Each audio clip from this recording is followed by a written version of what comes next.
Hi, Andrew from Sachs. Welcome to video number 5 in our 8-video sequence on better decision making in the artificial intelligence era. So far in this sequence we've talked about what we mean by decisions and how people vary in their capacity to make decisions. We've talked about the neurology of decision making, and we've also talked about how broad-mindedness affects people's capacity to make decisions. But what about biases?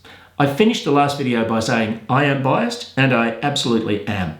So in this video we want to talk about what kinds of things tend to affect people's decision-making capacity negatively, and that gives an interesting clue about how artificial intelligence can help us to make better decisions. So what you see in front of you is a ranking of recruitment predictiveness, and the numbers down the right-hand side here are kind of like an accuracy measure. The closer they are to 0, this is a correlation coefficient for those of you who are into statistics, the closer it is to 0, the worse a predictor it is of success and failure at work. So you can imagine people completed these things before they got hired, and then let's say a year later you come and check out whether they're working out in their job. If there's a low relationship between the predictor and ultimate success, then the figure will be close to 0. And you'll see age, the figure is very close to 0. Graphology, which is handwriting analysis, a load of bunk is one way of putting it because the correlation is close to 0. Years of education, not popular when we present this to educational institutions, by the way. Education is not a good predictor of success and failure at work, which is why many organisations have kind of gone away from compulsory degrees. Then you'll see that interests is a bad predictor. Years of job experience is also a terrible predictor. And also reference checks are bad predictors of success at work. So they're the bad predictors. But at the top of the prediction list, you have a bunch of things which are typically psych tests. Why? Well, because human beings struggle to make good forecasts. Psych tests set up properly can be algorithm-based decision making. Algorithm being a logical process for how we'll make decisions. So there are some key learnings about this. One is that testing is better than methods with a human aspect. And you have type 1 and type 2 errors. A type 1 error is that we hire somebody, they're doing a bad job, and everybody sees that. A type 2 error is much harder to detect. We've turned somebody down and they're off doing a good job for one of our competitors. That's a type 2 error, and we never see those. And we certainly know that line managers have difficulty with this idea, and we have people disputing psych testing results. I mean, we psych test literally thousands of people regularly and through our online psychometric assessment service, and clients often object, well, hang on, this person was brilliant in the interview and they have terrible psych test results. What should we believe? Well, at Sachs, we don't interview until we've psych tested. So we won't interview people unless they meet what we call our high performance model, which has been demonstrated over years to predict most accurately what will work for us. I'll be talking about high performance modeling as an algorithm-based decision-making process later in this sequence of videos.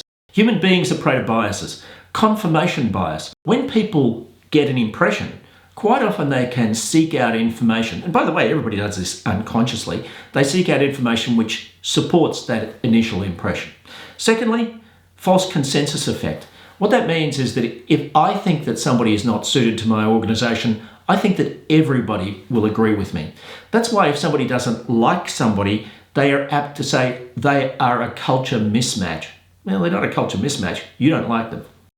Intergroup bias. Well, this job simply has to be undertaken by a lawyer, or it has to be undertaken by a social worker. That's what we call intergroup bias. I like people who are like me. And it's a very common form of bias. I'm sure you've seen it in your own work group, or people who have a degree or have a certain qualification from a certain university or something of that nature. Status quo bias. That's where people want to do the things that are all part of the sort of decisions that they've made in the past. Things don't change. So we've always hired social workers for this job. Let's keep doing it. We've always recruited accountants for this job. Let's keep doing it. Sometimes if we step outside those kinds of boundaries, we can find that there are capabilities that could be really powerful. Bias blind spot. That's my favorite, of course. And that really, the bias blind spot says, well, I'm not biased. Everybody else is biased. And that's a really common bias. One of the things that we know about biases is that they can be minimized through training. And in the later videos in this sequence, we show you exactly how to minimize those biases.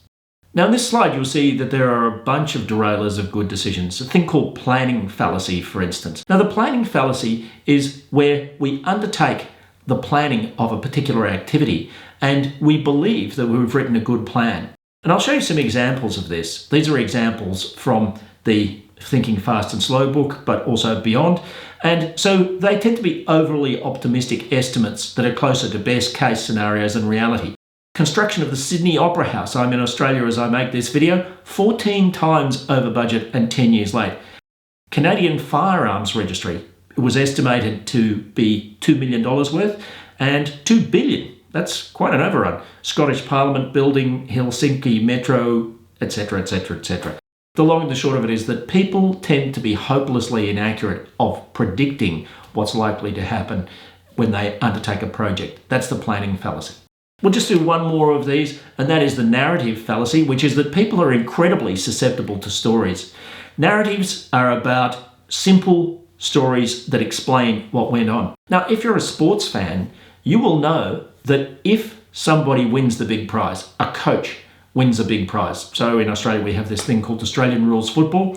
And under the AFL, the Australian Football League, if a coach coaches a side to the premiership, in other words, they win the entire competition, it seems that at that moment, retrospectively, everything that they did is recast as genius.